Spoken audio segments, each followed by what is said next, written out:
السلام عليكم ورحمة الله وبركاته. بسم الله الرحمن الرحيم. الصلاة والسلام على رسول الله وعلى آله وصحبه أجمعين. Those following online, can you hear me clearly?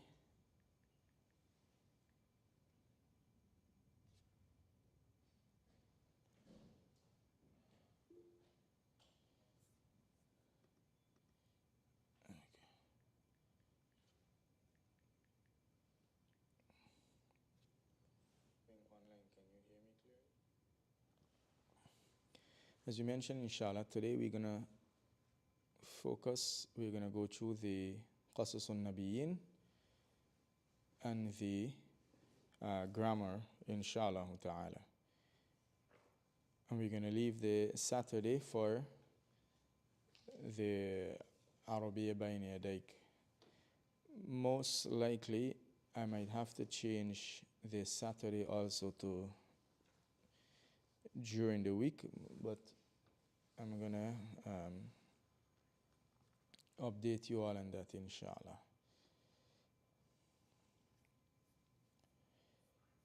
So for the Qasasun Nabiyyin, in the last class, we stopped at Yusuf entering the prison.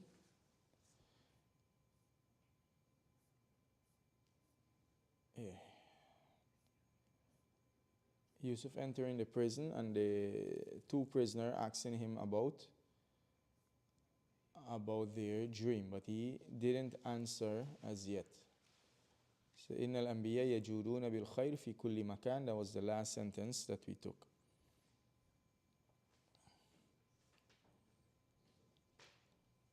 Hikmatu Yusuf. So we are at the 10th passage. Hikmatu Yusuf. The wisdom of Yusuf. قال يوسف في نفسه. So just a quick recap. So the two prisoners, they went to Yusuf and they asked him about the dream that they had. And Yusuf knew that they worship idols and they are in need of da'wah. So when these two individuals came to him and asked him about their dreams, قال يوسف في نفسه. Yusuf said to himself, or he said in himself, meaning he said to himself. قال يوسف في نفسه. You and know the expression, right? They didn't say قال يوسف إلى نفسه. قال يوسف في نفسه. Yusuf said to himself, إن الحاجة ساقت الرجلين إلي. إن الحاجة ساقت الرجلين إلي. إن, for emphasis, al-haja is a need. Al-haja means need. So, inna al-haja, indeed, the need, verily the need. Saqa, by itself, without the ta, the masculine form of the verb, means to drive something. So, for example, let's say you have cattle, and if you are behind the cattle, pushing them towards the place where they need to go, that's saq. That's how you do saq. And if you are in front, so when you are behind them, you are driving them, you are pushing them. And if you're in front, you are leading them. And that in Arabic, you call it qada. So saqa, drive. Saqat, the feminine form of the verb, because haja is feminine, the ta marbuta. So innal hajata saqat, verily, indeed, the need drove ar-rajulain, the two men, right? Rajul, one man, ar-rajulain, the two men, ilayya, towards me. Now ila is to, but when you say ilayya, it means to me. Innal hajata saqat ar-rajulaini ilayya. Indeed, the need, meaning the need of the two men for answer, that is what drove them to me. وَإِنَّ صَاحِبَ الْحَاجَةِ يَلِينُ وَيَخْضَعُ وَإِنَّ صَاحِبَ الْحَاجَةِ, and indeed the companion of the need, meaning the companion of need, right? This alif and lam here is general. Inna sahib companion, al-haja, the companion of need, the companion of the need, meaning the person who has a need. Right? This is an expression in Arabic. When you say the companion of something, one of the meaning of it, meaning that the possessor of something, right? Like if you say sahib al-jannah, companion of the jannah, mean the possessor of the jannah. So sahib al-haja, the companion of the need, meaning the possessor of the need, a person who has a need. Yalinu wa yakhda. Yalin means to be soft. Yakhda means to be like to be humbled or submissive.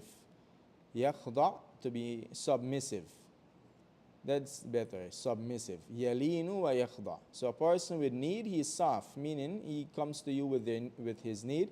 He's going to be soft and he is submissive. If you are to request something from him, in order for him to gain that need of his, he's going to be submissive. وَإِنَّ صَاحِبَ الْحَاجَةِ يُطِيعُ وَيَسْمَعُ. And indeed, the companion of the need, the person who has a need, yuti'. Yuti' means obeys. Yuti' means obeys. Wa yasma' means listens. So the companion of a need, the person who has a need, he listens, he obeys and he listens. Right? Yuti' from the word ta'a. وَأَطِيعُوا اللَّهَ وَأَطِيعُوا الرَّسُولَ مَن يُطِعِ اللَّهَ مَن يُطِعِ الرَّسُولَ فَقَدْ أَطَاعَ اللَّهَ, from the same word.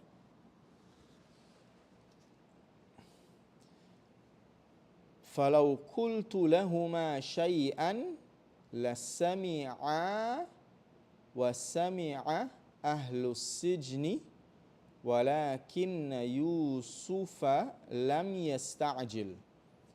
وَلَوْ قُلْتُ لَهُمَا شَيْئًا لَسَمِعَا وَسَمِعَ أَهْلُ السِّجْنِ وَلَكِنَّ يُوسُفَ لَمْ يَسْتَعْجِلْ. Fa means here means so, meaning since that is the case, that the person with a need, he is soft and he is submissive and he obeys and he listens, since that is the case, so فَلَوْ, law means if, قُلْتُ means I said, قُلْتُ means I said, لَهُمَا, to the two of them, شَيْئًا, something, shay'an, something, right? These are the literal meaning. Qultu means I said. Lahuma, to the two of them, shay'an, something. Now here, if I said to the two of them something, meaning if I was to say to the two of them something, what's going to happen? La sami'a, the two of them would hear or listen. La sami'a. This lam here is to answer the question, or to answer is the answer of this condition. So you have a condition. If I was to say to the two of them something, right? Now, what's going to happen? This lam there is just to answer that. La sami'a, they would listen or they would hear. The alif, because it's two men. Two men came to him and asked. Sami'a, without the alif, he heard. Sami'a, the two of them heard. Wa sami'a ahlu sijni, and the people of the sijn also would heard, meaning they would listen and they would hear and they would follow.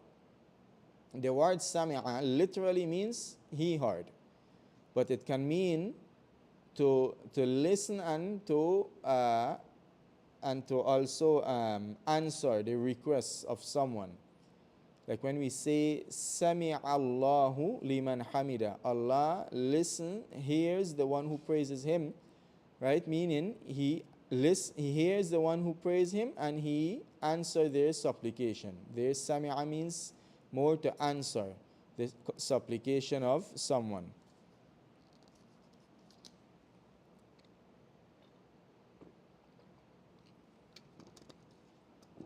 That's why we say Rabbana in the dua, innaka sami'ud dua. Right? You are the one who answers the dua. You hears the dua and you answer the dua. So sami'a ahlu sijn. So these two men of need, if they were to come, if Yusuf was to say something to them, they would hear it, meaning they would comply. وَسَمِعَ أَهْلُ السِّجْنِ, and the people of the Sijn, prison, would hear it, meaning they would comply. وَلَكِنَّ يُوسُف, but Yusuf, لَمْ يَسْتَعْجِلْ, lam, didn't, يَسْتَعْجِلْ, hasten. He wasn't hasty, right? He didn't rush. يَسْتَعْجِلْ, to be hasty or to rush. So lam yasta'jil mean he wasn't hasty and he didn't rush. Like in the Quran, وَيَسْتَعْجِلُونَكَ بِالْعَذَابِ, right? They are rushing you for the punishment, asking you to bring the punishment if it is truthful. Yasta'jil. If someone comes to you and say, Ana musta'jil, meaning he is in a hurry, he is in a rush. Bal qala lahuma, rather he said to the two of them. Bal means rather, qala he said, lahuma, to the two of them. Now, law, if law is used with the past tense, it's like either. When we said either means when, either ja'a nasrullah, when the help of Allah comes. Literally it means when ja means came, when the help of Allah came. But if it's used with either, the past tense, it gives you the meaning of the future. So here the same thing. Even though the past tense is used, qultu means I said, but the meaning is in the future. Meaning if I was to say to the two of them something, meaning he didn't say it as yet, but if he was to say it. So even though the past tense is used, the meaning is in the future. So don't confuse yourself. Understand the word by itself means kultu mean I said. Now law kultu, it means if I was to say something. Meaning if this scenario was to occur, if what? I had said something, this is what's gonna happen. So bal qala, so rather he said to the two of them, bal, rather he said to the two of them, he wasn't hasty. Right? He said to the two of them, Ana ukhbirukuma. Ana, I. Ukhbiru means I inform. Kuma, the two of you. Ana ukhbiruka, I inform you. Ana ukhbirukuma, I inform the two of you. That's the literal, right? I am informing or I inform, present tense. But now it's obvious future, meaning he is not informing them now, he's going to inform them. So it's going to translate into the future. And we mentioned that the present tense verb in Arabic, right, if it's used in the context of the future, is going to take that meaning. So ana ukhbirukuma, meaning I will inform kuma, the two of you, be of ta'wil al-ru'ya, the interpretation of the dream. Ta'wil, interpretation, al-ru'ya, the dream.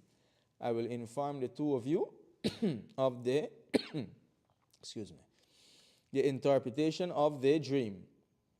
قبل أن يأتيكما طعامكما. قبل means before. يأتي means come. Right? Ya'tiya, come. Kuma, two of you. So come to the two of you. And this an, because you call this an al-masdariya. Before what? Before comes to the two of you, ta'amukuma. Ta'am is food, kuma, your food, meaning the food of the two of you. So the literal meaning here, I inform the two of you of the interpretation, of the dream before this. And I'm not going to translate it by itself. We're going to study it more detail later, inshallah. You call it an al-masdariya. Ya'tiyakuma, meaning come to the two of you. Your food, meaning the food of the two of you. So I'm going to inform the two of you of the dream, of the interpretation of the dream before the food of the two of you come to the two of you. In other words, I'm going to inform you of the dream, the interpretation of the dream before you get your food. Right? Before you get your food. Now remember, if anything sounds strange to you in the way the Arabs or the Arabic language express itself, that's because our ears is not accustomed to it.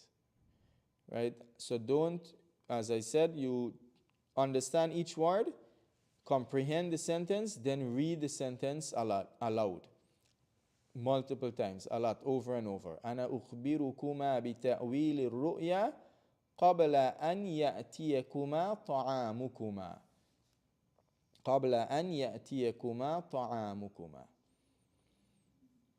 فجلس وطمأنا. فجلس, so, meaning after Yusuf told them and gave them the guarantee that they're going to hear the interpretation of the dream, right? Fajalasa, then they sat, or so they sat. Fajalasa. Watama anna, and they were tranquil. Jalasa means he sat. Jalasa, the two of them sat. Itoma anna, without the alif. He is tranquil. Itoma anna, the two of them were tranquil.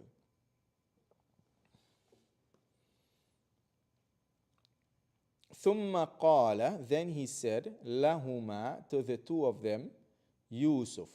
Meaning, then Yusuf said to the two of them. Qala by itself means he said. But as we know with the verb in Arabic, if the doer is mentioned, you don't mention the pronoun that is with the verb. Because each verb has the pronoun with it. So qala means he said. So if the doer is mentioned, the doer here is Yusuf, you're not going to say, then he said Yusuf. No, you're going to just say, then Yusuf said.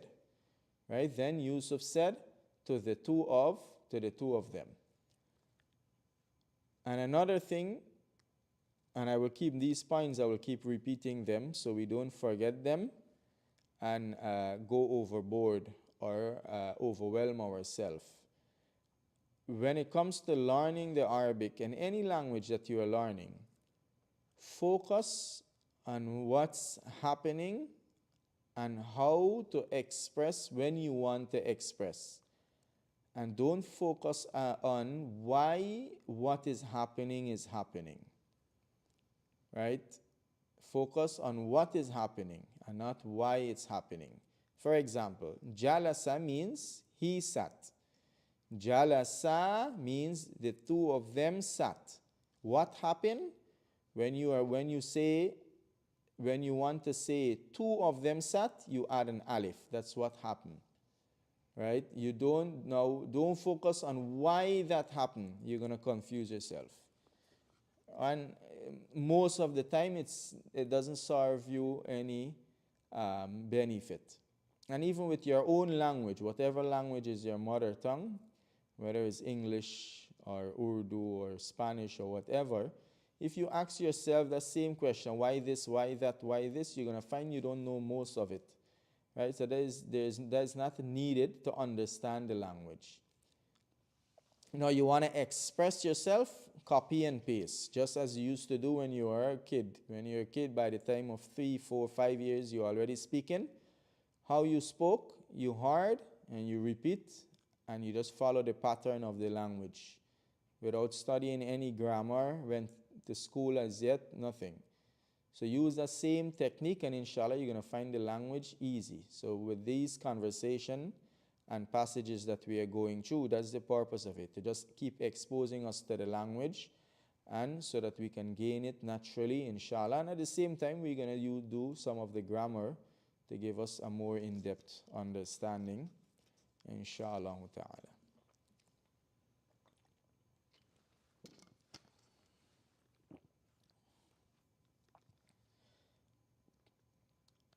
ثم قال لهما يوسف, so he said, then Yusuf said to the two of them, أنا عالم بتأويل الرؤيا.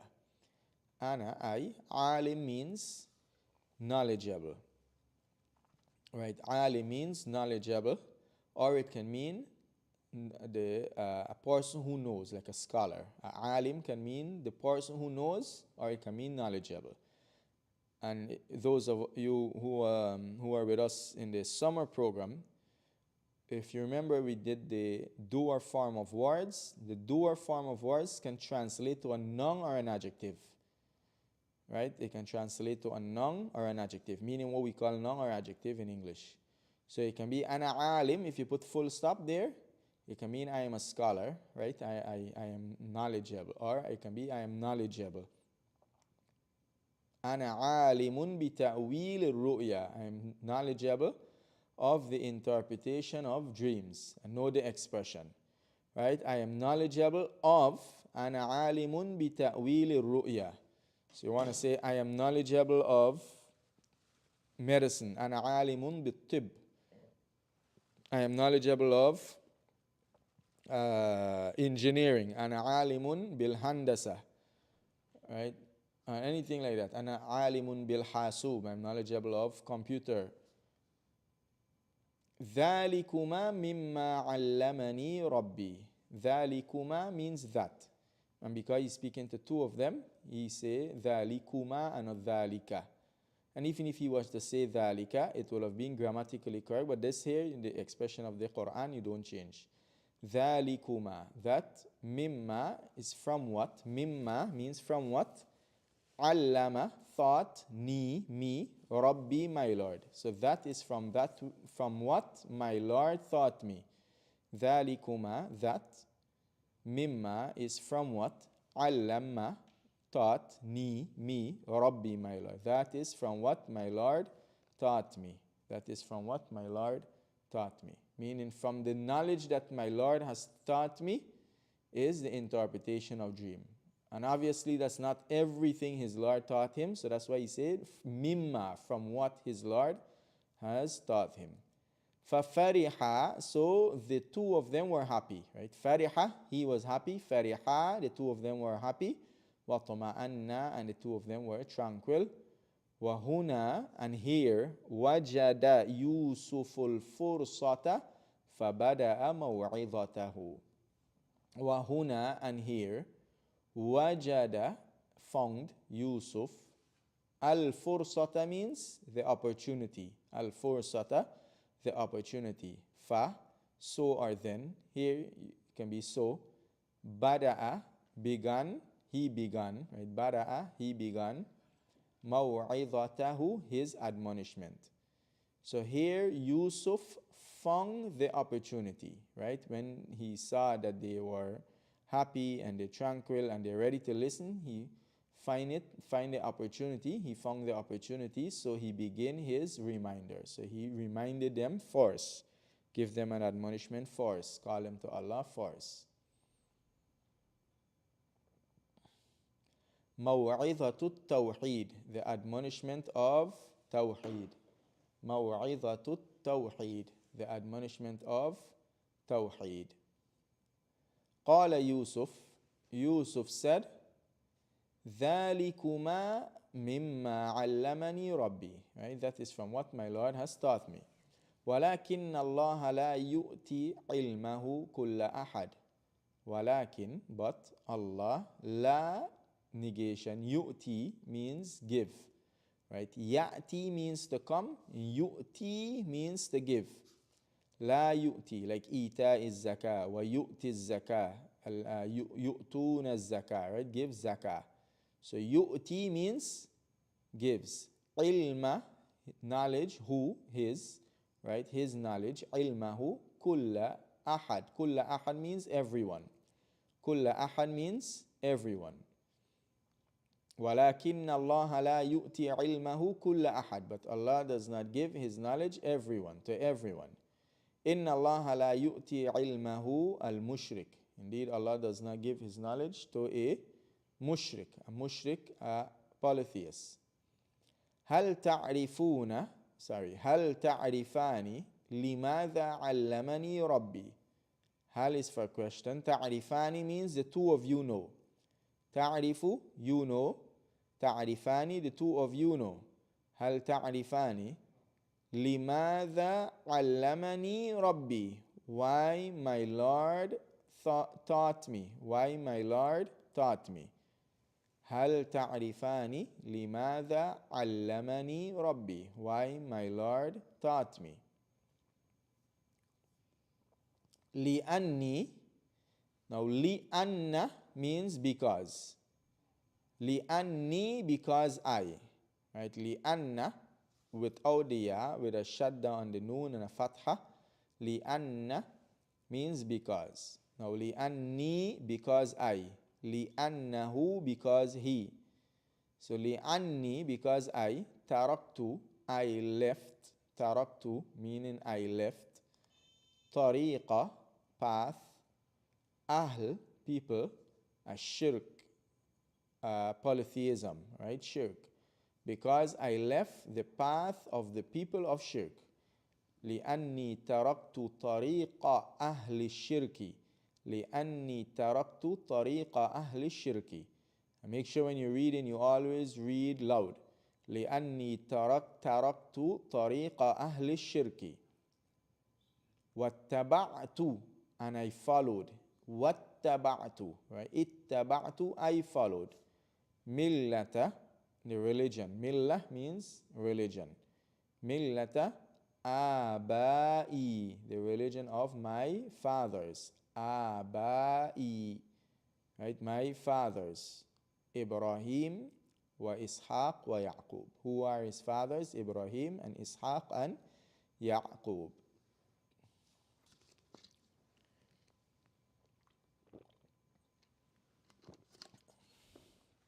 Yaqub is his direct father.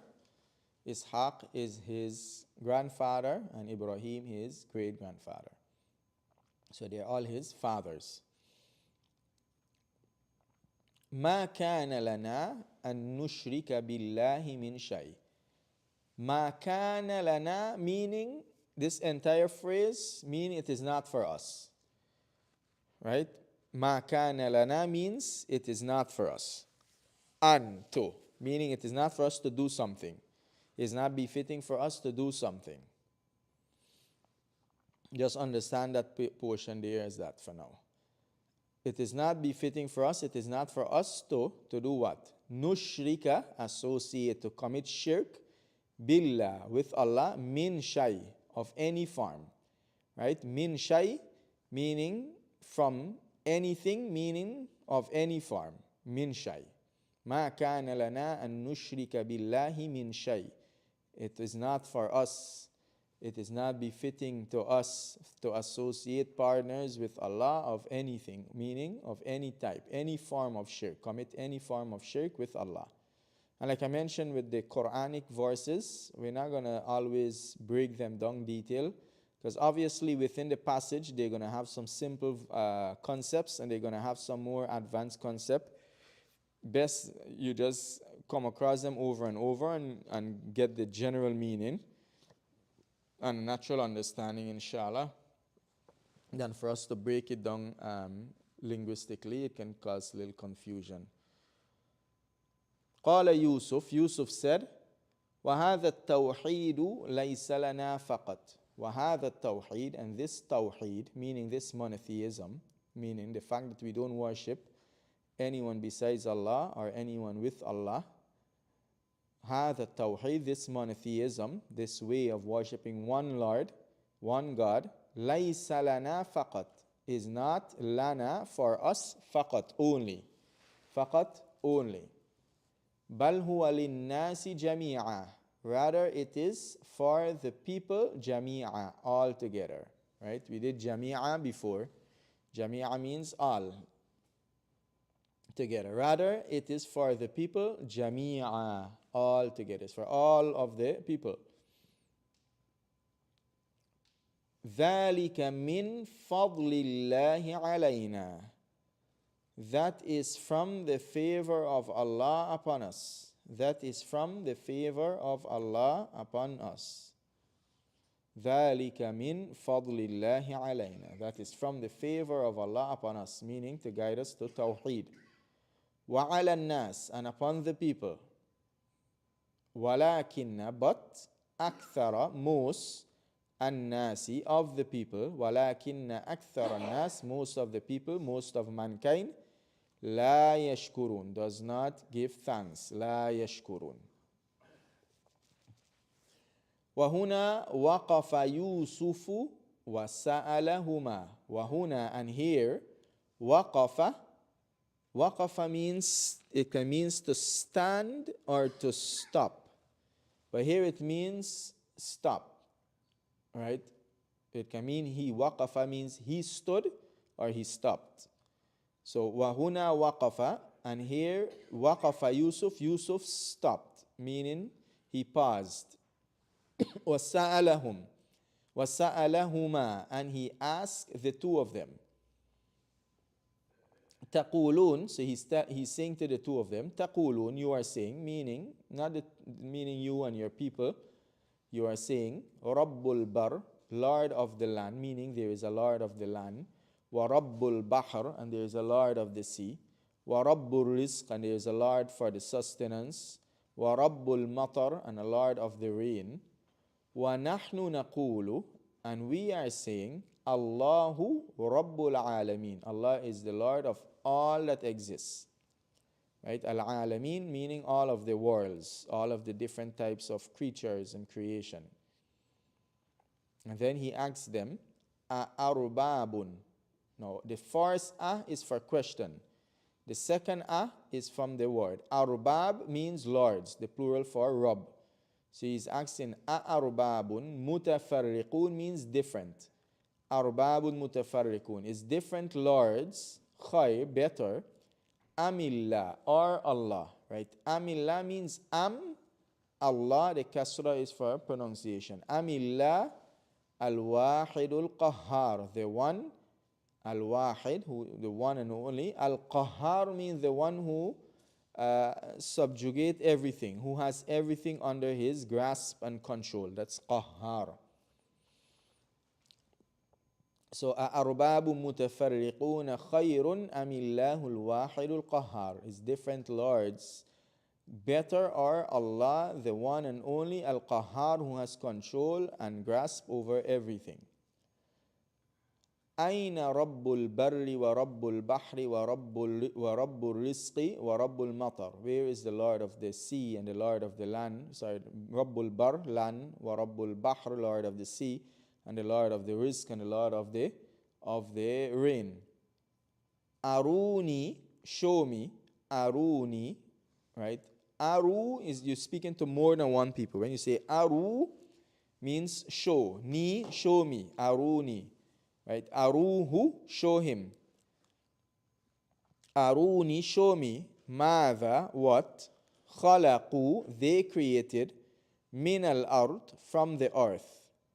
Or lahum, for them, shirkun. Shirk means portion. Here, shirk means portion. As a linguistic meaning of the word shirk. Fi, in, as-samawat, the heavens.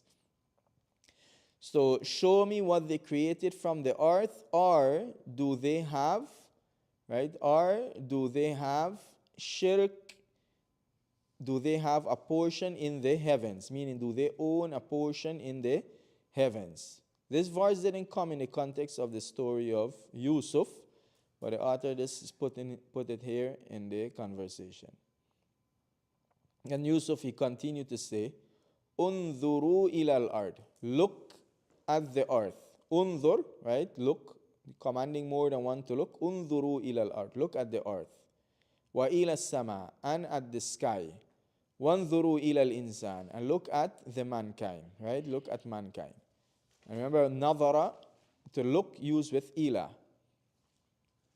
هذا خلق الله, this is the creation of Allah. So, فَأَرُونِي, so show me, right? Aru again, and ni, so show me. ماذا, what? خَلَقَ الَّذِينَ مِن دُونِهِ, what those min dunihi means besides him. Min dunihi, this entire statement. Min dun means besides. He is him. So show me what those, alladhina is those, what those besides him, besides Allah, khalaq, created. فَأَرُونِي مَاذَا خَلَقَ الَّذِينَ مِن دُونِهِ, so show me what those besides him created. وَكَيْفَ رَبُّ الْبَرِّ, and how is it, how, كَيْفَ حَالُك, how is Lord of the sea, meaning how is there a Lord of the sea, Lord of the land, وَرَبُّ الْبَحْرِ, Lord of the sea, وَرَبُّ الرِّزْقِ, Lord of the sustenance, وَرَبُّ الْمَطَرِ, and Lord of the rain. Asma'un, names, meaning these are just names. Sammaytumuha, you named it. Sammaytumuha means you named it. Sammaytumuha, you give these things names. Antum, you, wa aba'ukum, and your fathers. Right? Another time we're gonna break down the likes of these words. But just know the entire meaning for now. Sammaytumuha means you named it, you give it name. You and your fathers. Al-hukmu lillah, the ruling belongs to Allah. Al-hukm lillah, the ruling belongs to Allah. He chooses what is right, what is wrong. Al-mulku lillah, the kingdom belongs to Allah. Everything in creation belongs to Allah. Al-ardu lillah, the earth belongs to Allah. Al-amru lillah, the affair belongs to Allah. He chooses what happens in the heavens and the earth. Allah ta'budu illa iyyahu. Right? Not for you, not. This verse is the beginning of this verse. Amara Allah ta'budu illa iyyah. He commanded an la, that you do not. Allah means an la, that you do not. Allah. He commanded Allah, that you do not. Ta'budu, you all worship, meaning you do not worship, illa, except iyyahu, him. Now iyyahu, this entire thing is one word. It is not to him, as many people think. Iyyahu, it's one word, means him. Like iyyaka, it's one word, means you. It's another form of ka, or who, or he. Like a lot of people, they say iyyaka na'budu, to you we worship. There's no to in the verb, right? In the verse. The entire word iyyaka means you. Iyyahu means him. Iyyaha means her. Not to her, not to him, not to you. So Allah ta'budu illa iyyah, that you do not worship except him. ذَلِكَ الدِّينُ الْقَيِّمُ, that is the upright religion. ذَلِكَ, that is الدِّينُ الْقَيِّمُ, the upright religion. Qayyim means upright. Deen, religion. وَلَكِنَّ, but أَكْثَرَ النَّاسِ, most of mankind, لَا يَعْلَمُونَ, do not know. So we're going to pause here, inshallah, for the passage. Before we take the grammar, any questions?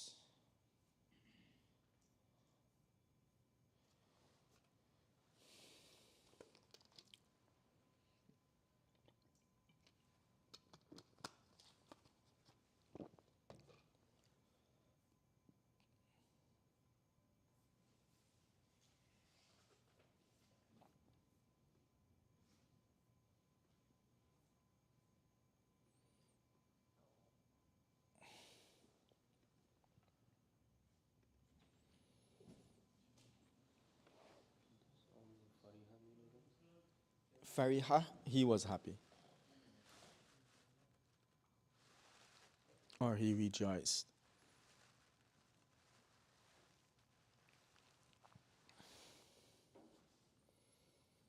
He was happy? Yeah, Fariha, He was rejoiced. or he rejoiced. Rejoice.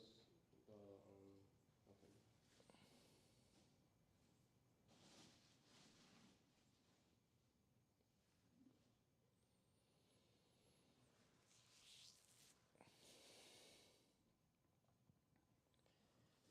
with regards to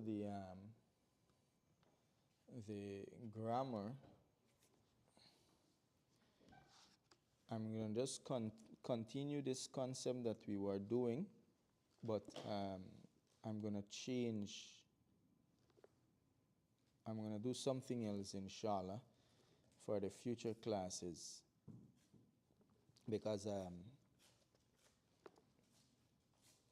take into consideration the level of the class in general. A lot of the things might not be appropriate at this moment or needed, and it might not even be understood. So in the last class, we were covering the concept of the sentences, the type of sentences in the Arabic language, and how there is nominal sentence, and there are nominal sentences and verbal sentences.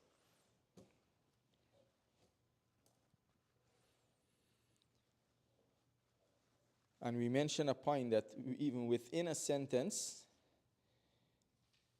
you're going to have, within the same sentence, you may have an entire sentence representing one of the, what was the word we use?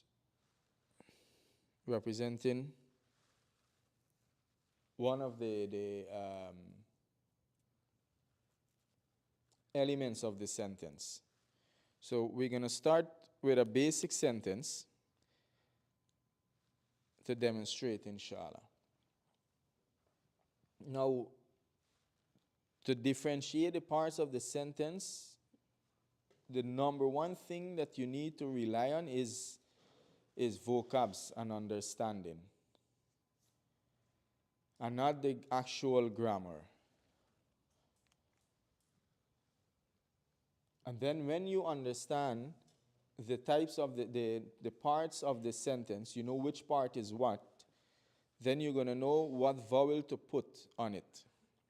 And we're going to demonstrate all of that. And that is the entire purpose of knowing the type of sentences, knowing the type of words, and then knowing each element, each position in the sentence has a fixed vowel, or has a fixed i'rab, a fixed, state that it has to be in. Now we covered these here briefly in our summer program, and inshallah we're going to go over them back step by step. So let's take a verbal sentence. If you were to say ja'a,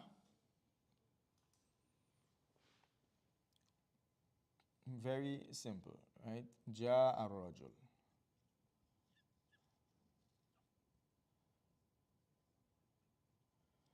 Ja'a rajul. Ja'a means came. Ar-rajul is the man. Right? The man came. Ja'a ar-rajul. Very simple sentence. And it's clearly a verbal sentence. Why? Because the sentence started with a verb. The sentence started with a verb.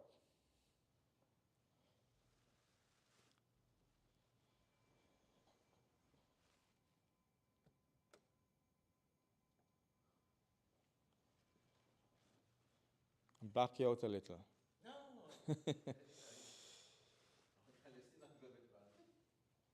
So, now in a sentence like this, even if there is no vowels, you don't know the meaning or anything, because there is a verb and a noun, right? It's almost certain that this is the verb, this is the doer of the verb. Almost certain, not 100% certain. I'll give you another example. If you was to say,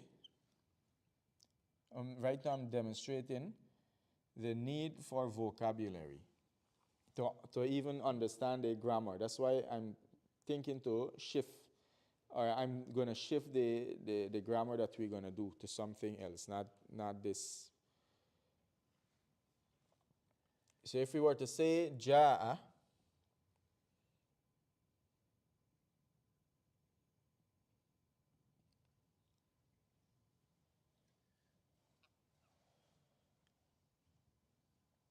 ja'a as-sabah.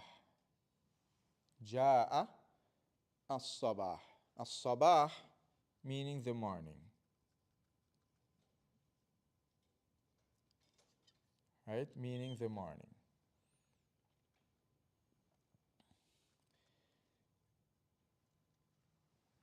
If we say ja'a as-sabaha, remember that each word,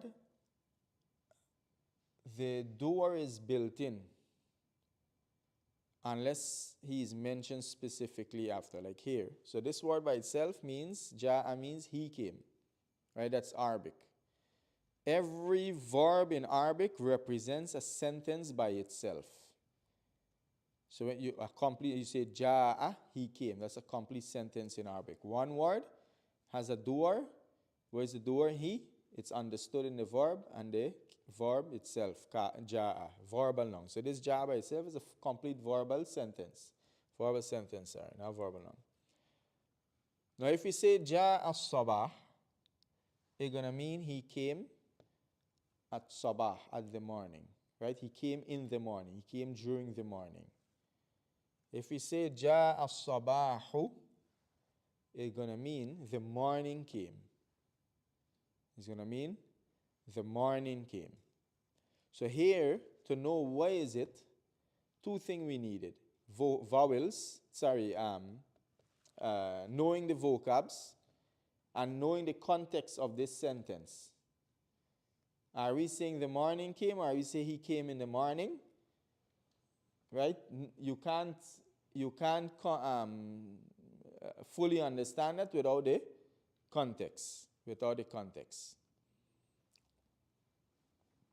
So that's why vocabs is important, context is important before you even study in the grammar. Now, what's the purpose of the grammar? After you understand the element of the sentence, so let's say you want to say the morning came.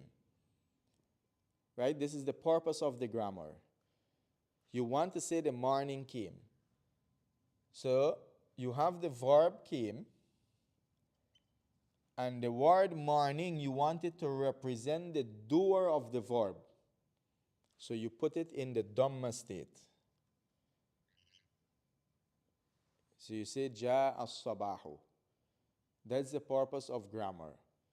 To tell you not what to say, but how to say what you want to say. Because when you're speaking, you choose to say what you want to say, express what you want to express.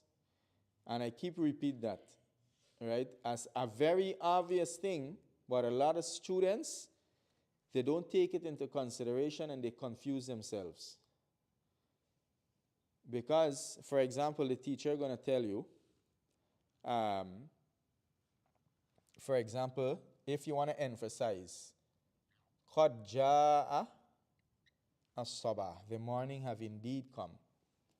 And جَاءَ الصَّبَاحُ, the morning came. Many students, they busy themselves worrying about what?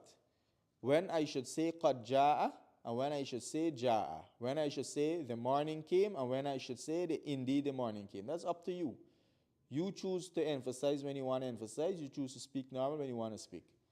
That is not the purpose of grammar. The purpose of grammar is to tell you how to say what you want to say.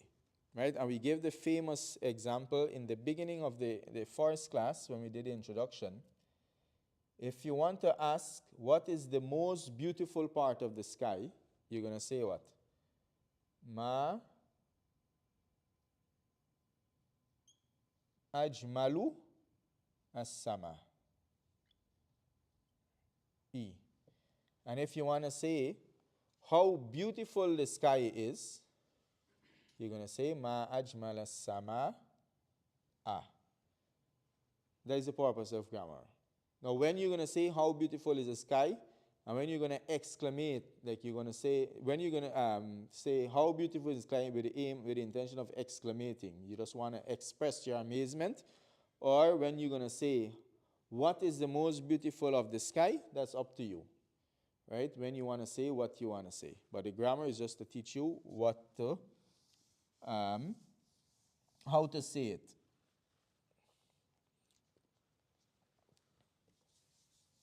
So back to the sentence. So we have Ja'a as-sabahu. The morning came. Ja'a ar-rajul. The man came. Basic verbal sentence.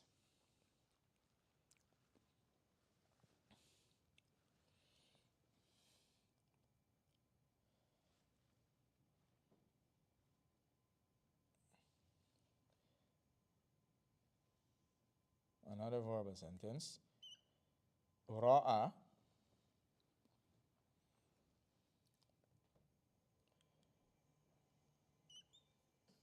Muhammadun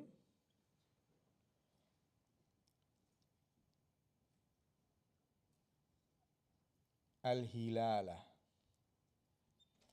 Ra'a Muhammadun al-hilala. Right? Muhammad saw the hilal is what? Crescent. Right? The moon crescent. Muhammad saw the crescent. Right? The hilal, the qamar is the moon in general. But when you say hilal, you're referring to the crescent, the new moon or a half moon. So that's another verbal sentence.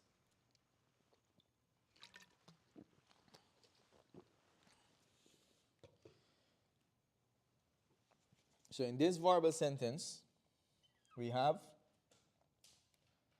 verb. Here is this you call the doer, the fa'il, the doer of the verb. And here is, you call this the maf'ul. The maf'ul. What's the maf'ul? The object of the verb. The thing on which the action landed on. Or the thing that the verb affected, the action affected. So who's doing the seeing? Muhammad. Now the fa'il, it's always what you call marfu'. Marfu'. Dhamma state. And the object, it is always mansub. Right? Mansub means fatha state. Right? A mansub is fatha state. Or marfu dhamma state. We're just using fatha state, dhamma state just for, what you call it? Basic understanding. They have an English word for nominative, dominative, accusative, genitive, but those words are, for most people, more confusing than anything.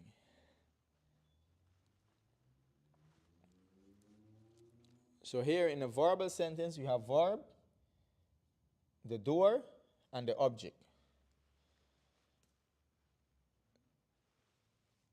The benefit and the purpose of the grammar is, you know, the object will always be marfu, and the doer will always be marfu, and the object will always be mansub, fatha state. That don't change. Now these, if we were to say ra'a, and this is back to the first benefit that we give. You got to know the vocabs. If you say ra'a al-hilala Muhammad,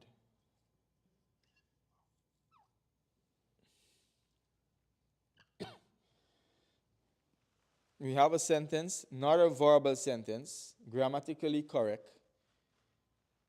Let's say you don't know the meaning of these words.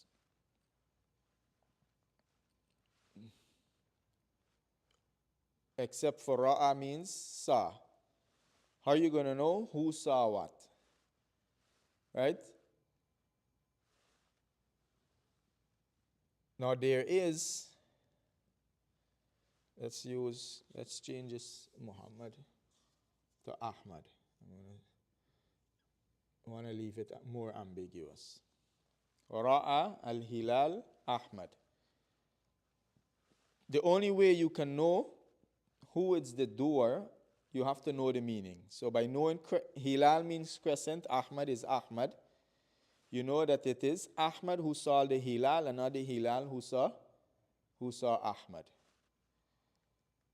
So that's why, again, it's important to know vocabs before you even get into major grammar books. So by knowing that the hilal is the thing being seen, right, that's the object of the ra'a, and the object is always going to be mansub. You're going to put fatha here. And knowing that Ahmad is the one who is the doer of the verb, he is the one who's seeing, who is doing the seeing, you're going to put dhamma. Ahmadu. And Ahmad is a word that don't take tanween. So ra al-hilala Ahmadu. So it's a verbal noun. You have a doer, you have an object. The doer is going to always be dhamma, no matter where it is. And the object going to always be fatha, no matter where it is.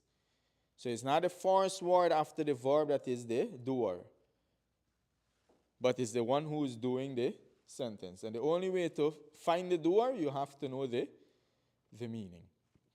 Now I'll give another example, a little more technical. If you were to say ra'a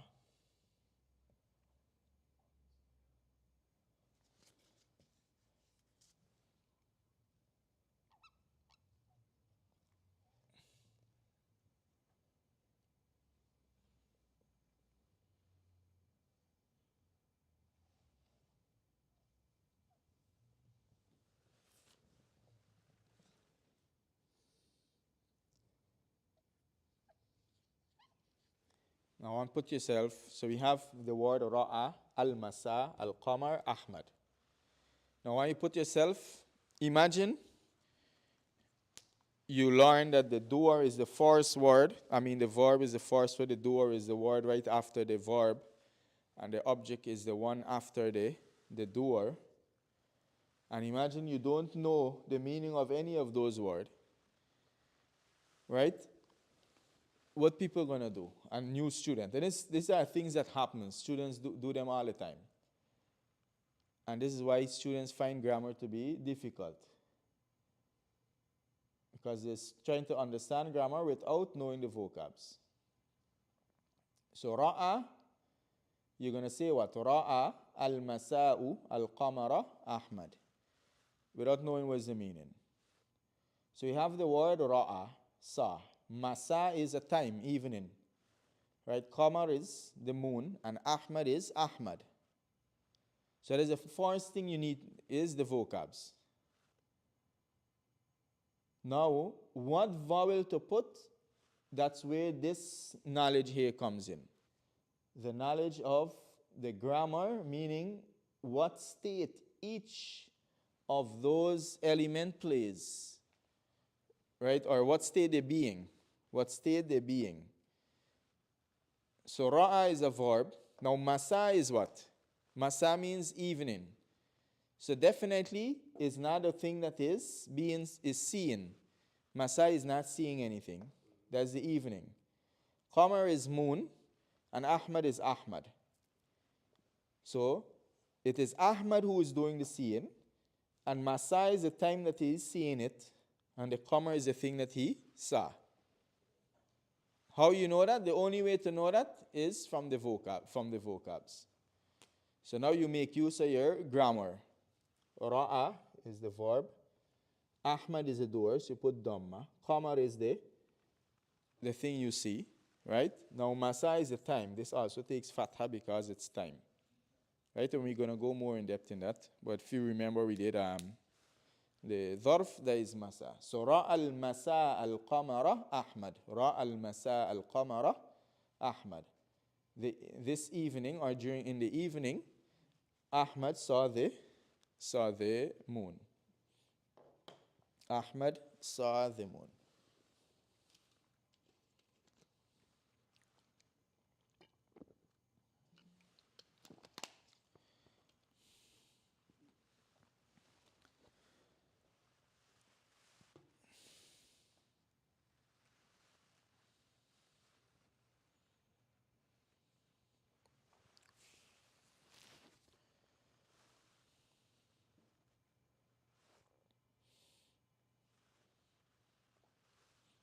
Any question on this before we clarification?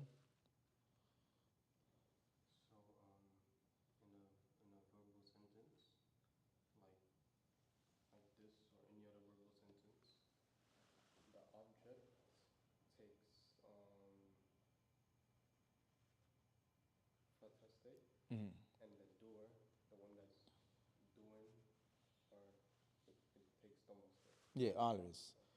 The object always fatha state or mansub to be more precise, and the door is always marfu or the dhamma state.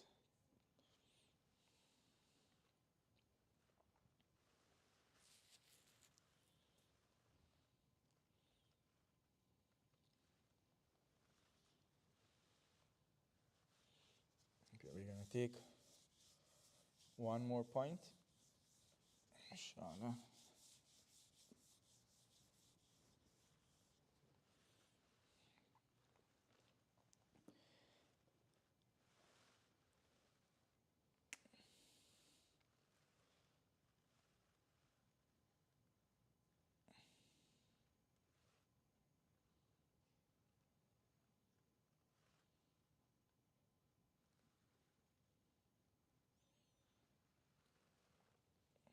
Now,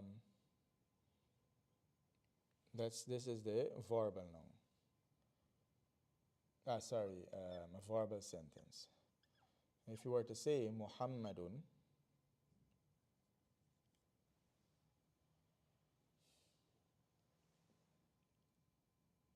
ra'a al-qamar. Muhammadun ra'a al-qamara. Now we have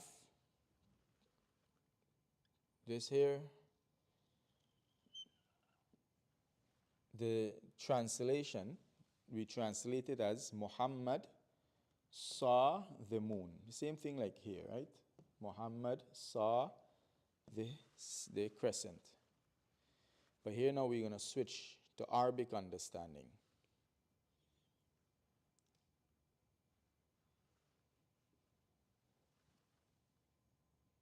When a noun or a subject, something, begins the sentence that the verb go back to. So we have the verb saw. In reality, who's seeing? It's Muhammad. In both sentences, Muhammad doing the seeing. Muhammad is the literal doer, literally. But grammar has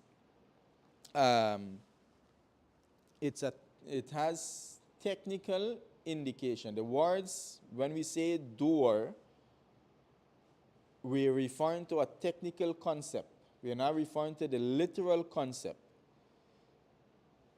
A doer in a verbal sentence is referring to that noun within the sentence that is directly linked to the verb. The one that is carrying out the verb.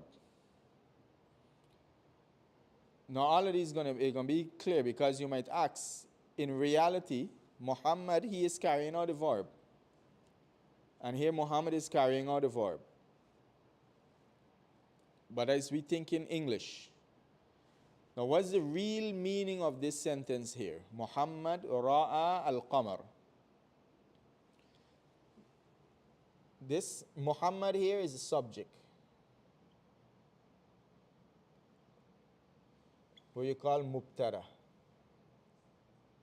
Mubtada in Arabic.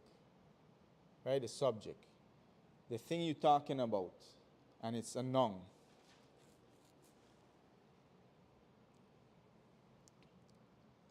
What about Muhammad? Ra'a means he saw. Qamar is the moon. Now when the verb comes after the subject, you don't, in Arabic, translate the subject with the verb directly. Now we think in Arabic, not think in English. So here, the sentence literally means Muhammad, he saw the moon. That's the literal meaning. If the noun, the one who in reality, out of the grammar technicality, who is doing the verb was mentioned before the verb, in the grammar concept, we don't call him the doer. Call him subject. Right? You got to separate between the grammar technicality and the reality of the situation. The reality of the situation, Muhammad seeing the moon. In both sentences. Now in the grammar or technicality, if we put the one who is seeing the moon before, we don't call him the doer of the verb. Call him subject. Call him mubtada. So here Muhammad is not mubtada. Why? Because he comes after the verb. So here in Arabic, Muhammad saw. But here in Arabic, it is Muhammad, he saw. Muhammad, he saw the moon. That's how they speak. We translate it both as Muhammad saw the moon, Muhammad saw the moon. But the reality is, this here in Arabic means Muhammad saw the moon, and this here in Arabic means Muhammad, he saw the moon. That's how they speak. Muhammad, he saw the moon. Muhammad, he came. If you want to say Muhammad came without repeating the he, you say Ja'a Muhammad. You want to say Muhammad, he came, you say Muhammad Ja'a. Sometimes we do that in English for emphasis. Right? The teacher, she was absent today. Or we can say the teacher was absent today. Right? We can do that in English. So now when you say Muhammad, he saw the moon, who is the doer of the verb is the he, not Muhammad. But it's referring back to Muhammad. And the moon is the object. So now where is the he? It's in the verb. It's a pronoun that is hidden in the verb, understood. Now, let this digest, and inshallah we're going to continue on this point. What time is it? So, again, if the noun who in reality did the action is mentioned after the verb, that's when grammatically we counted it and consider it the doer of the verb. But if it is mentioned before the verb, we consider it a subject. Something that we're talking about. So we're talking about Muhammad. The focus is about Muhammad. What about Muhammad? He saw the moon. In the verbal sentence, the focus is not Muhammad. We're just talking about who saw the moon. Who saw the moon? Muhammad saw the moon. Now this, understand it like this, going to help you when you study in Quranic, Balagha and so on, the eloquence of Quran. Why did Allah mention the verb first in some sentence and then in some sentence the noun is mentioned first? You can't understand that without grasping these concepts. So we're gonna pause here and continue from this point, inshallah ta'ala. So we have in this sentence, Muhammad is the subject, mubtada, and the subject is always marfu state. Where is Ra al-Qamar? Or where is the predicate that they call in English, or the khabar? We're going to deal with that in the next class, inshallah ta'ala. Any questions before we close off?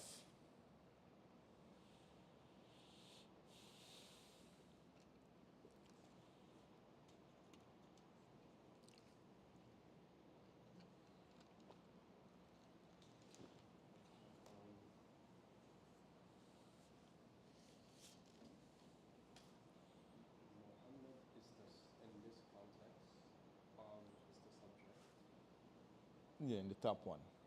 And In the grammatical terminology. it's the subject. And when translating it to Ra'ah, it's still speaking about Muhammad. That makes like. Yeah. Yeah, in the top one, you say Muhammad, he saw the moon. So you're speaking about Muhammad. In the bottom one, you say Muhammad saw the moon. So in both sentences, you get a general same message, but it's just grammatically it's different. In the regular layman speaking, it doesn't matter how you speak. Nobody gonna pay attention to it really. Oh, like you could say any of those. Yeah, any of those you say, no, it doesn't matter. In the regular speaking and so it doesn't matter. Where is gonna if you're gonna do poetry, right? Where you might be writing a passage to compete. There's where they're gonna look at your wording, how you arrange all the details. And in the Quran, it's intended. When the verb come first or the noun come first, there is always a difference in the eloquence. In that sentence right there, it was the verb, then the object, then the Yeah, the verb, then the time, then the object, then the doer. then the doer. So you could say it like, let's just say, if you just remove the time, Ra'a al-Qamaru Ahmed. Al-Qamara Ahmad. Al-Qamara. Yeah, Ra al-Qamara Ahmad, you can say that. My question. If there's no question from those online, inshallah, we're going to shut down. سبحانك اللهم وبحمدك ونشهد أن لا إله إلا أنت ونستغفرك ونتوب إليك. السلام عليكم ورحمة الله وبركاته. So like this sentence when it says ثم قال